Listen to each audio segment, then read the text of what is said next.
Hi, I'm Dr. Mike, and this is NFGeeks. This video is the answer video for Sunday's Ask Dr. Mike question.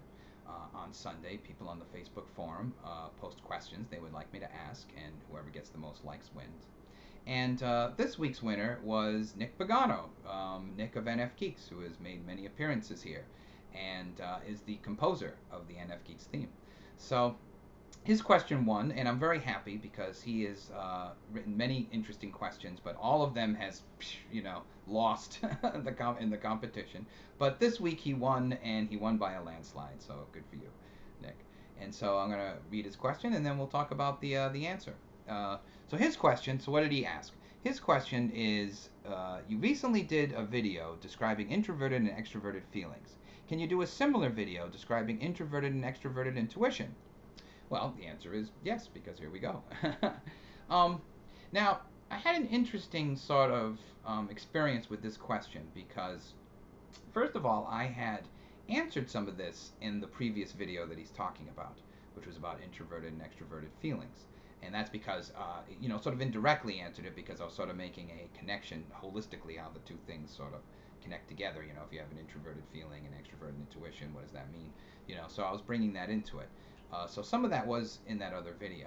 But when I was pondering this question, a bunch of other ideas came out that I thought were very interesting and I'm going to share. And it's really more abstract, actually, kind of abstract thinking on this. This is going to be a more abstract video than some of the other videos, I think. For some of you, it'll be more abstract. But it kind of jogged loose some other ideas, and so that's why I like having these questions, happen, because things come out of my head that normally wouldn't have, because I wasn't thinking about it. But this made me think about some things, so I got some stuff other to talk about than just sort of a similar answer to the last video. So let's talk about it basically then, about the, as it relates to the last video. So one of the things I've been talking about, and the sort of the model I've been using is, the difference between introverted and extroverted functions is that you speak through your extroverted function and you listen with your introverted function. Okay, so what does that mean? It means that whatever your extroverted function is, that's the way you're communicating with the world. That's the way things are coming out. That's going to be your language. Okay, you're speaking out of that. Okay, the way you're forming sentences, the way you're communicating, it's coming through the extroverted function. Your introverted function is the one you listen with. Okay, when information is coming in, when you're hearing people or whatever, it's coming in through that introverted function. Okay, whatever that is. All right, it doesn't matter which is dominant or whatever. It doesn't matter. Okay, extroverted is speaking, introverted is listening. Okay, and you can kind of see that just in general if you think about it with introverts and extroverts anyway, just in the basic definitions about listening and speaking. Doesn't mean that extroverts don't listen. Doesn't mean that introverts don't, speak. I mean, don't get in that argument. I mean, God, haven't we exhausted that already? But it's hard for extroverted people to be listeners. It's hard for me to be a listener. Sometimes I have to focus. Doesn't mean I can't. Obviously, I do a talk show. I can do it, but I have to it takes effort on my part to do that. It takes no effort to talk, blah, blah, blah, blah, blah. Obviously I could just keep going. So, there's something going on just in general between extroverted and introverted. But the function that's extroverted or introverted is the one that you're either speaking through or listening through. So I talked about that with feelings last time, and the same is true for intuition. So extroverted intuition is those of us who are extroverted intuitives speak through that. Okay, so we speak through concepts and ideas. Okay, we're able to talk through concepts and ideas. It's easy for us to talk through concepts and ideas and these larger things. Okay, for example, personally, I find it very easy That's one of the reasons why I can talk about Myers-Briggs and all the subjects that I talk about, that I teach and all that. I'm able to, get it out there through the introverted, the extroverted intuition. It comes all out, and that shapes my language. That abstract conceptual way of talking, becomes the way I communicate. I mean, you can hear it right now if you think about it. And with my personal experience of that is interesting because, you know, I, the way I'm talking isn't necessarily the way I'm feeling. I'm an introverted feeler, so I'm feeling it on the inside. That deep sort of self-absorbed, hitting me, kind of thing. But when I talk to people, sometimes people say, "Well, Mike, those are very big ideas, but talk about yourself." And I'm always thinking like I am talking about myself. What are you talking about? These big ideas are totally relevant to the human condition and me personally. I mean, my God, I'm thinking about them all the time and how this affects my life. But it sounds like I'm talking more, abstractly than I actually am, or they're hearing it more abstractly than I mean it to be. Maybe that's more correct. But I'm speaking through abstraction, so that's why it comes out that way. Okay, but at the center of it is very personal feelings. Okay, it's just the sound of it is abstract. It's coming out that way. And that's true for the INFP as well. An interesting difference between them is that not just being introverted, but because they're extroverted in their intuition, they speak through ideas and concepts too. They're speaking through very abstract things. But that's not their strongest thing. The strongest thing is the feeling. So INFPs often have this cause that they're into, that they're working on, and it's very deeply felt. The cause itself comes out abstractly, like why we shouldn't use plastic, or something like that. Why plastic is bad for the environment or whatever. It's some sort of greater idea, but it's very, very personal. It's very personal. It's not rational. It's not some rational thought. Well, I've concluded based on the half-life of the polymers of the. No, that is not what's going on in the INFP. The INFP is personally committed to doing something, taking an action, and they're describing it in this much more global, larger way of thinking. Okay, and so that's interesting to think about, with between the ENFP and INFP. So these are ways of talking. Now, and this is true too about INTP and ENTP, of course. For the introverted intuition, I find this to be a little more interesting, and it's a little harder for me too because it's running in some total opposite direction. But that's the listening intuition. You know what I mean? For like ENFJ or INTJ or INFJ, that's the listening. That's hearing the world. It's hearing the world through abstract concepts, not through emotions. Okay, INFJs are not hearing the world through feelings. Okay, they're hearing the world through that weird INFJ space that goes on in that bottomless pit of abstract mind of the INFJ. But that's the way they're hearing it. They're hearing it through abstract concepts, abstract thinking. Okay, and then it's communicated emotionally, but it's not coming in emotionally. Okay, that's why when they're pondering, the pondering of an INFJ or an INTJ for that matter is always in this much abstract way. This very sort of what does it mean in the world to be? That's what's going on, and then it comes out through whatever extroverted function they have, whether it's thinking or feeling. But it's not coming in that way. It's being heard abstractly. And I think again that's maybe one of the reasons why INFJs sometimes get mistyped as INTJs, because they're mistaking that contemplating that's coming in with rational thought, and that's not the same thing at all. It's the contemplating and judging through some sort of deductive reasoning or whatever, aren't the same. So, so that's a big difference. Hearing everything in an abstract concept, is and again, I don't know what that's like. That's something I was thinking about with this is, I hear everything emotionally. I hear everything with feelings. I do. Um, in fact, I think the opposite that goes on with INFJ is that people think people don't. Or let me start with the ENFP. People don't realize how hurt I am. Okay, because of that, and I don't think people realize how not unhurt, but how unemotional they are about a thing, even though they're expressing it very emotionally. Okay, what they're talking about emotionally is actually something that is sort of existing in this more conceptual place, than anything else. So that's basically it, because I kind of talked about that with the other video. So I want to get into someplace else with this and kind of branch off now, because thinking about this with the intuitive functions made me really appreciate that, one of the things that's really special about Myers-Briggs personality typology is that the types are inherently epistemological in nature, okay?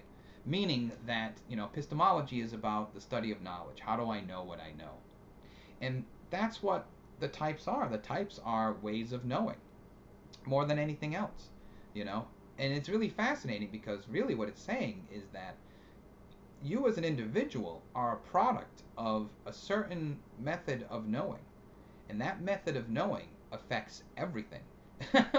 Okay? It affects your cognitive process, it affects your emotional states, it affects your behavior, it affects your worldview, it affects everything.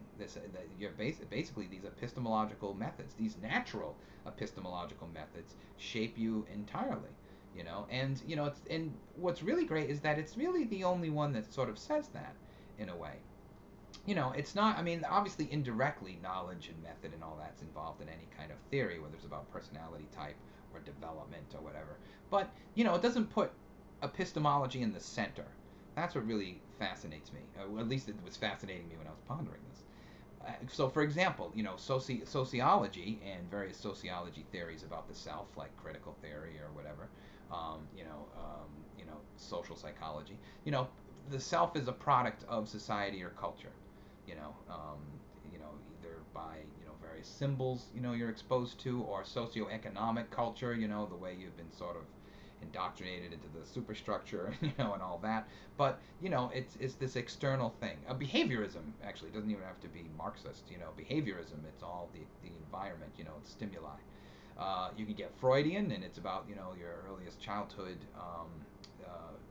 development in terms of your emotional self and your unconscious motivations. There's all a bunch of things, but none of them are inherently epistemological the way these types are. It's all about knowing and methods of knowing. And again, that everything about you stems from that, as opposed to that's the center, as opposed to what other things are. And what's great is, because methods of knowing are sort of constant over time, they're almost metaphysical, they're almost like ideal forms, that the method is works over time. It makes the type sort of timeless in that way, and it's not an accident that you're sort of true to type as you go through time, because the method of knowing is it's outside of time in a way, because it's a method of knowing. It's a method that could work or exist at any point in time, or at any point in space. Think about that. So it's epistemological. And that made me think about epistemology as a subject field, and how that may interact with this. And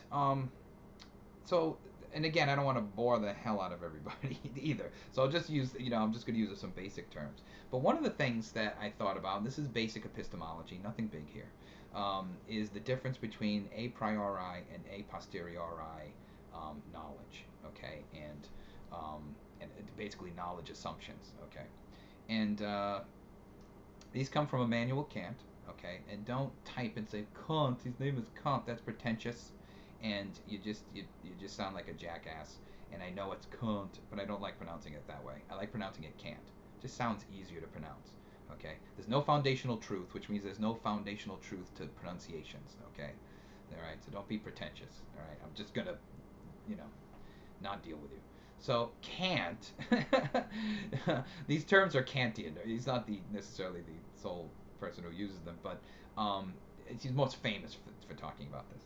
So let's talk about what those terms mean. So a priori knowledge is knowledge that exists prior to a statement, or prior to doing anything like making a conclusion. Okay, so it's assumed knowledge. So in other words, to make a statement or to do something, make a conclusion, I have to assume certain things to be true, and that's a priori knowledge. Okay, and it doesn't mean that it's made up. There are things that we use a priori knowledge all the time. Okay, various things to be assumed to be true. One of the things that Kant pointed out, and this is sort of like I don't know. When I'm in class, I say this is something to ponder at 4:20. Is that space-time is a priori. You have to assume space-time exists before you can even make any statement about anything, and there's no way to prove space-time. You just have to assume space-time is real, going forward. A lot of science which is based on logical positivism. Let me put it this way: logical positivism, which is the philosophy of science, is also based on a series of a priori assumptions that science must make in order for science to be science. Okay, and I love saying this in class because it means that science floats on a mist. It's just, oh no, there's a foundational truth to science. No, you just get to this fog and it's nothing. So what I mean by that is that for science to be a science, it has to assume things like empiricism are true. You can't do an experiment proving empiricism is true, because you would have to use empiricism, and the theory can't be its own evidence. So you have to just assume empiricism is true. You have to assume that there are nomothetic laws, that the laws of nature exist at all points in time, at all spaces in time the same way. You can't prove that. You have to assume that in order to even do an experiment. So there's a whole bunch of things that we assume to be true that aren't nonsensical. That's my point. Okay. Now, but they are sort of abstract and theoretical. The other type is a posteriori knowledge. Now, a posteriori knowledge, it comes from sort of induction. You observe something and then you make an assumption about what you've observed. A conclusion based on what you observed that you're assuming to be true. So it comes after the observation. Okay. Now, why am I bringing that up? Because those are very important terms in epistemology, and it made me think, well, how do they apply to introverted intuition and extroverted intuition? And so what I'm going to postulate right now, and you can debate this, go crazy. I'm sure the NTs are going to go bananas talking about this. This is the stuff they love. This is like NT candy. This is great. It looks like an NT chocolate bar just for them, an NT Reese's Pieces. Just is that extroverted intuition, okay, is based on a posteriori knowledge, and introverted intuition is based on a priori knowledge, meaning that INFJs and INTJs and ENTJs and ENFJs are using a priori knowledge. They're using various concepts and ideas that they assume to be true. And assume doesn't mean mistake. They're just sort of non-provable things. So these non-provable things that we're just going to assume are true or correct, and then they, as it's being taken in, when remember the listening, when things are being taken in, it's being shaped by that. Okay, that's the epistemology. Extroverted intuitives are a posteriori, meaning that we have to sort of directly experience it, and then we project the intuitive idea, the abstract theory onto it. Okay. That's particularly true about ENFPs. I'm almost empirical, in spite of being an NF and sort of goofy, mystical, whatever. I really have to experience something in my life to really get it and to really work off of it. I mean, I can get something conceptually, but honestly, until I see it in action, I'm not grasping it. No, I'm grasping it, but I'm not really holding it as truth. That's what I'm trying to say about it. So we're very a posteriori in our thinking, the extroverted intuitives. Now, what's interesting then, though, if we branch it out, is that what does this mean in terms of all the types? So, for example, on some level, you could argue that in a general sense, the intuitive function, across the board, is much more a priori, and the sensing, let's go into the sensing side, is much more a posteriori. It's very, empirical, picking things up, But still, there's a difference between introverted sensing and extroverted sensing, so, there's something going on there too. But it's interesting how these sort of abstract concepts, that we normally think of are out there, abstract, or not even just stuff that's on the board that you have to copy down in notes, that's what my students probably think about it, are not just, these things aren't just concepts, they're actually things working within us. They're actually a part of us, like personally a part of us, like a posteriori knowledge is a part of me. It's not just something I write on the board and then we talk about it, I do that, but it's more than that. It's actually something that's in my soul, sort of. See, I'm not getting NF about it. It's in my being, and it's creating me as a person in my world and all that. Same thing with a priori knowledge. There's something sort of fascinating with that. Um, so that's something to think about. And now the last thing I wanted to talk about, and is something that I've been thinking about for a long time, and have been thinking about it. I'm calling up my notes. And I have been thinking about it in terms of MBTI. Uh, but this is the first time I'm going to talk about a video with it, and that is the idea that I think a lot of developmental theory kind of puts intuition, Myers-Briggs, intuition functioning. Um, or let me put it this way: Myers-Briggs intuition epistemology. Okay, how do I know what I know and all that? Puts it at the top of all developmental levels. That in order to be the highest developmental person, you have to have basically the understanding of the intuitives, okay, of the 8 types, and that if you're a sensing type, you start at the bottom, and but by halfway through the developmental level, it turns into intuitive. So if you are operating with your senses, you're on a lower developmental level than an intuitive, and on some theories, very low. Okay, like childlike. Okay, they would say it's childlike, and and a lot of that's based on epistemology or epistemological thinking.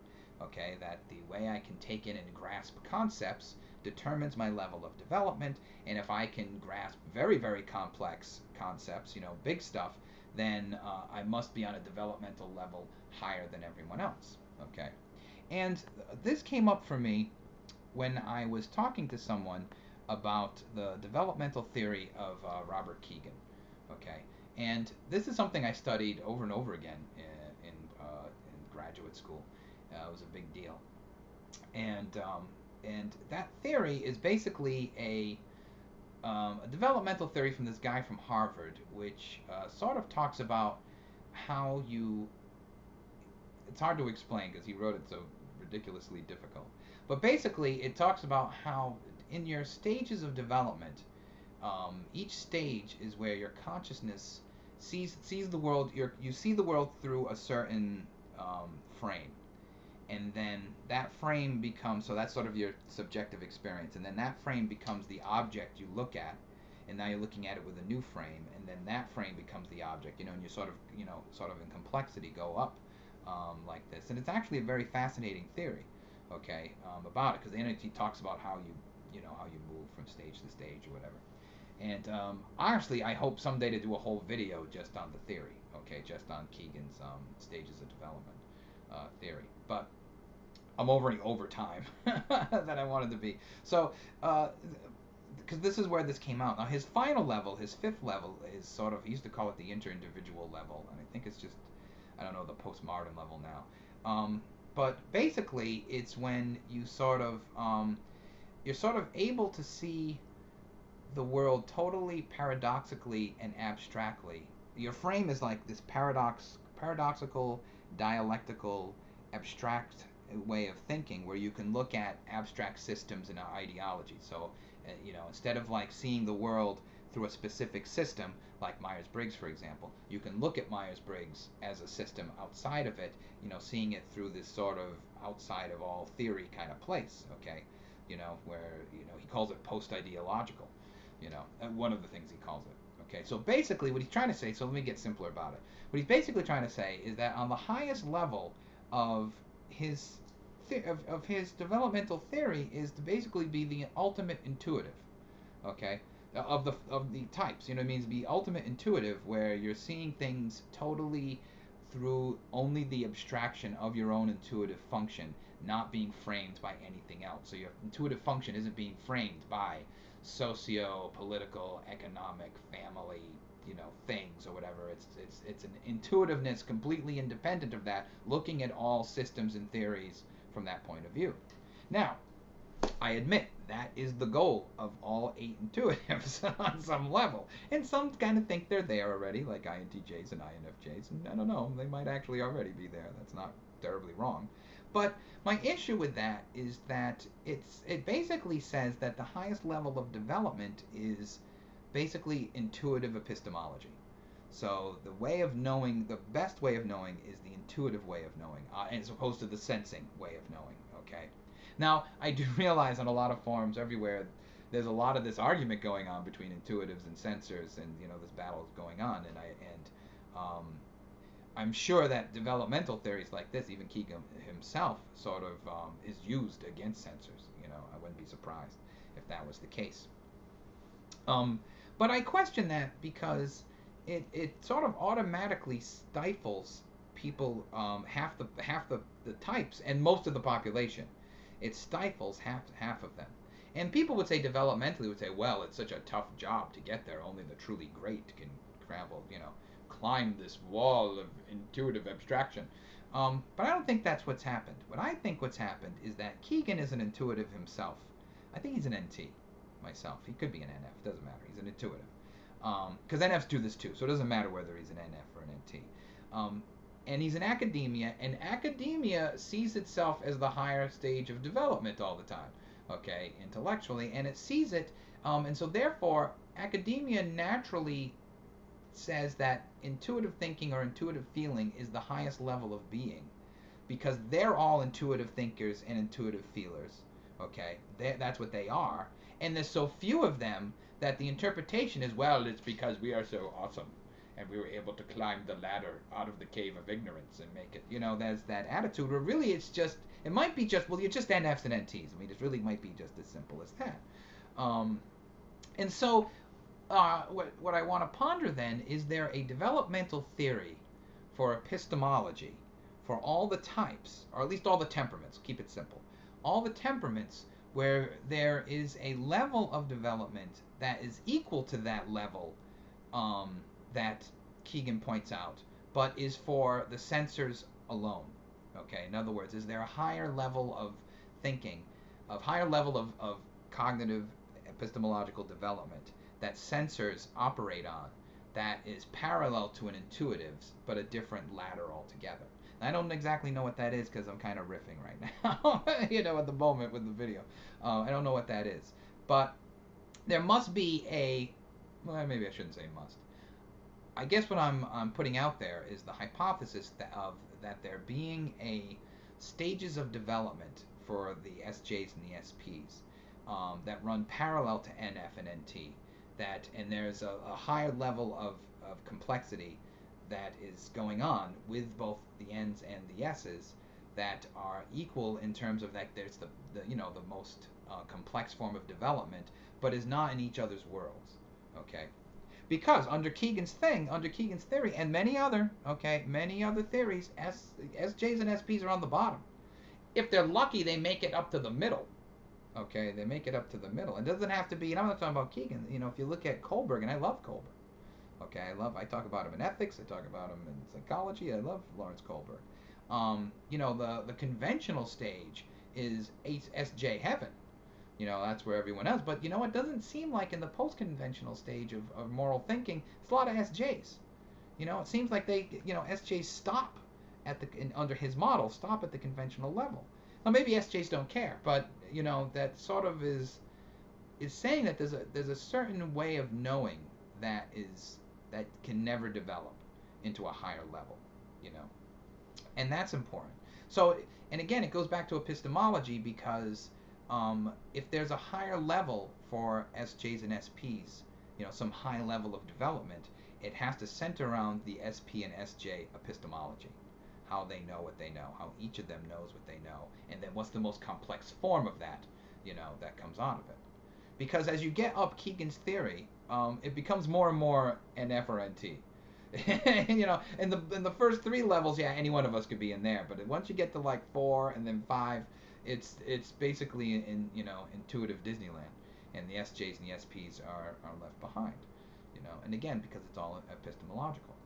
So that's my answer. It's a long one this time, but I had a lot on my mind about this. So go ahead, ponder epistemology.